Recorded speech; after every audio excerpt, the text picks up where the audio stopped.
Hi, I am Christy Tomlinson, a mixed media artist, and this is Art.Redefined, where there are no rules, just fun, messy art play. Today we are going to talk about creative backgrounds, and we are going to get that by using paint and paper, one of my favorite techniques. So join us today as we get creative and messy.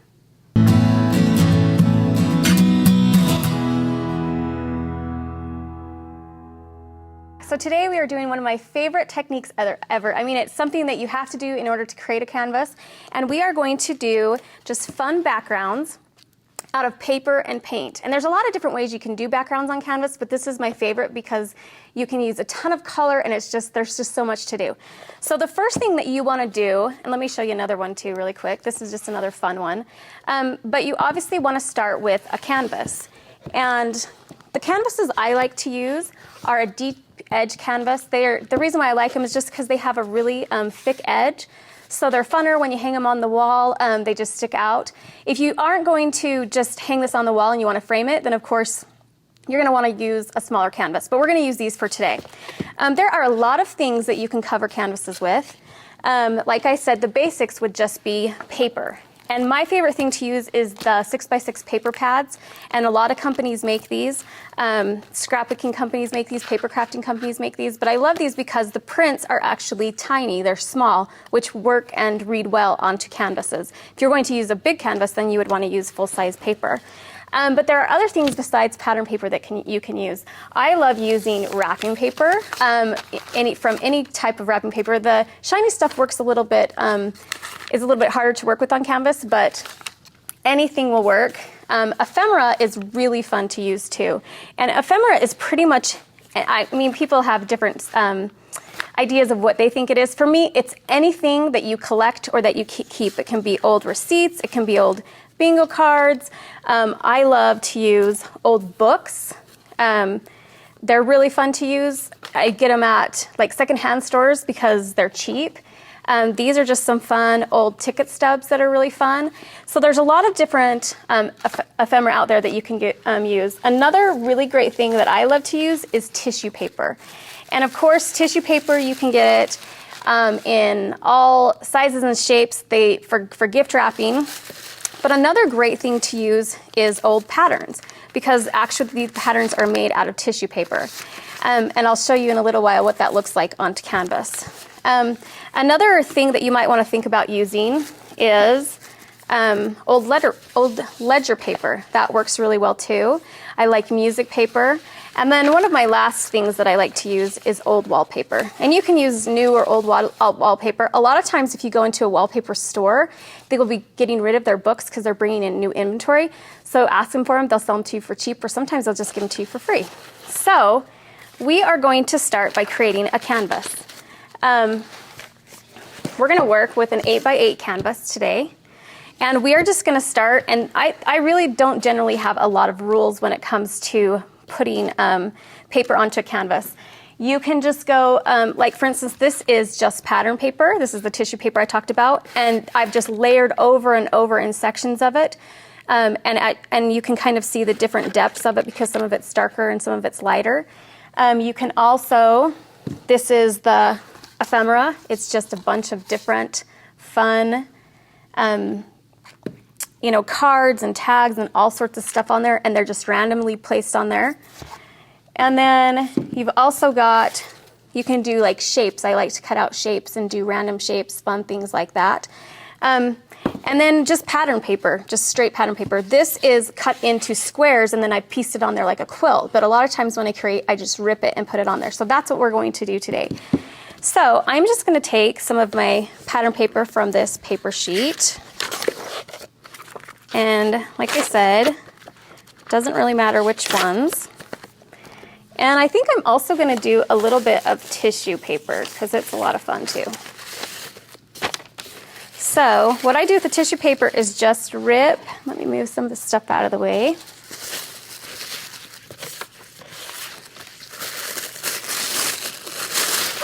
And we're just going to rip some of that off of there. And one of the things that there's a lot of things actually that you can use to adhere this onto the canvas. There's gel mediums by really expensive art companies. They're actually not my favorite thing to use. There's Decoupage.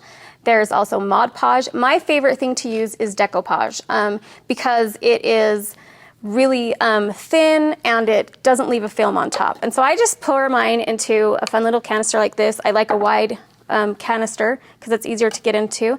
And then I use a wide brush, and you're just going to cover the entire canvas with the Mod Podge or Decoupage or whatever you want to call it. We're going to bring that closer so we don't get glue all over the table, which we probably will anyways because that's how we do things. And you are just going to lay it on there and cover it. And kind of the rule with Decoupage or Mod Podge is that you always go under the piece that you're putting on the canvas, and then you also go on top, and that just kind of seals it and keeps it in place. So even though I've almost covered this entire thing with the pattern paper or with the tissue paper, I'm still going to go back on and then cover some more of it with the actual paper. And this has kind of got a vintage look to it. I like to do a lot of brights, and this tissue paper, especially with just the color of it, it's going to give a more vintage look to it. So let's add a little bit of color to it. Just a little bit. I don't want it to be totally...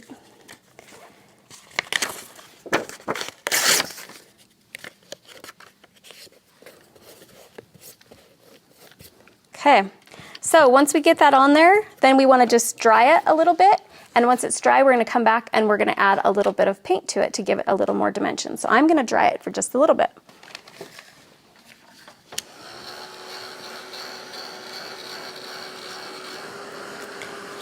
Okay, so I think that is about dry. Once it's dry, what you want to do, and let's clear up our space just a little bit so we have some room for the fun paint, is we want to add some paint to it to give it a little bit more dimension.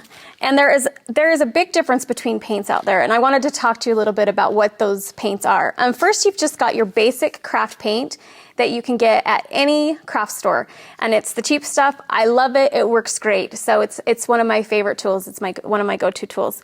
Then your kind of next step up is you've got some companies. They're basic craft paints too, but they're a little bit, usually the basic craft paints are a little thicker, so these are a little bit runnier the more expensive that you get, depending on what you're buying, of course.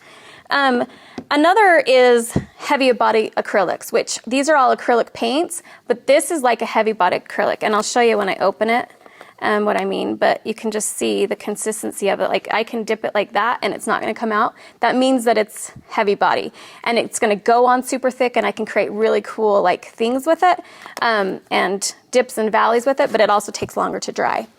Now you also got the paint dabbers, and these are really popular right now. And I love these because they dry really quickly, because only a small amount of paint comes out of the top of the dabber.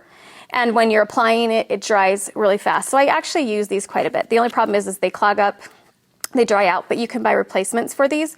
So usually I just end up opening the top and using my finger and dipping it anyways. So kind of besides the point. Now all of those ones that I talked to you about, those are opaque. They are not going to be see-through. When I put them on the canvas, and let's just show you right now. When I put this on the canvas, okay, I'll use a paintbrush today because that's probably better. We'll get a little bit out here. Oh, that's not a little bit, but when I put it on the canvas, and I'll pull it up and show you, that is completely, it covers whatever we just did. It completely covers it. You can't see anything underneath it.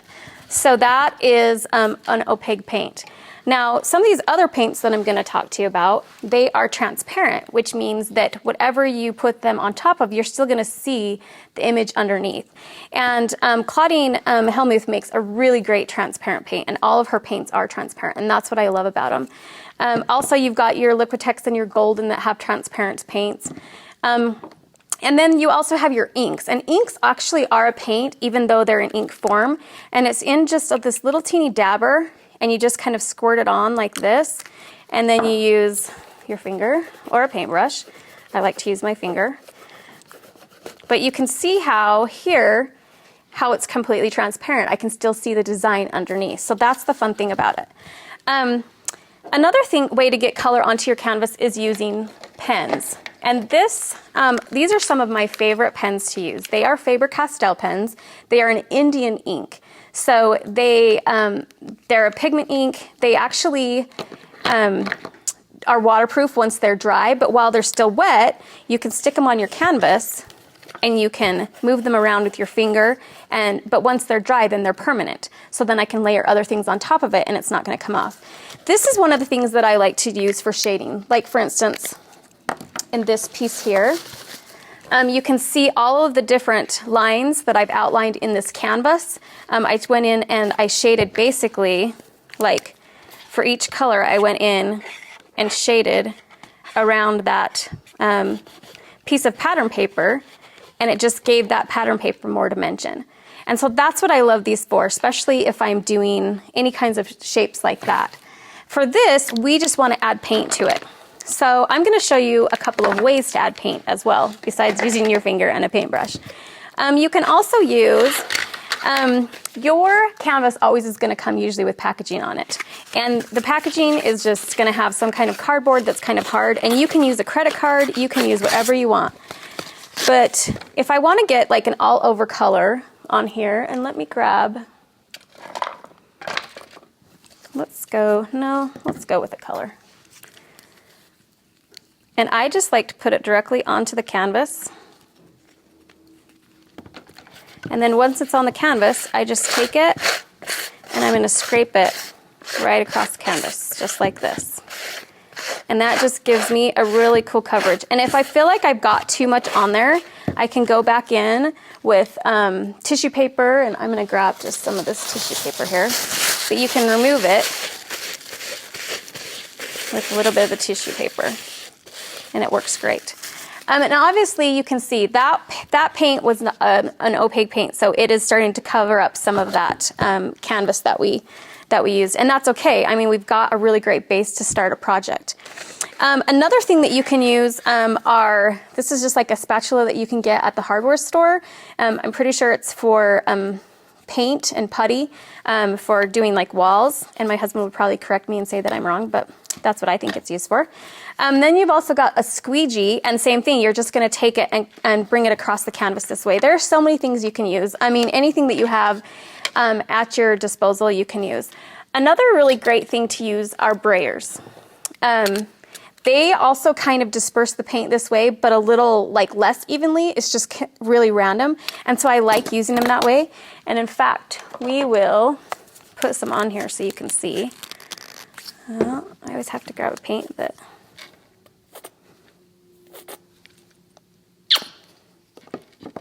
and if you just take your brayer,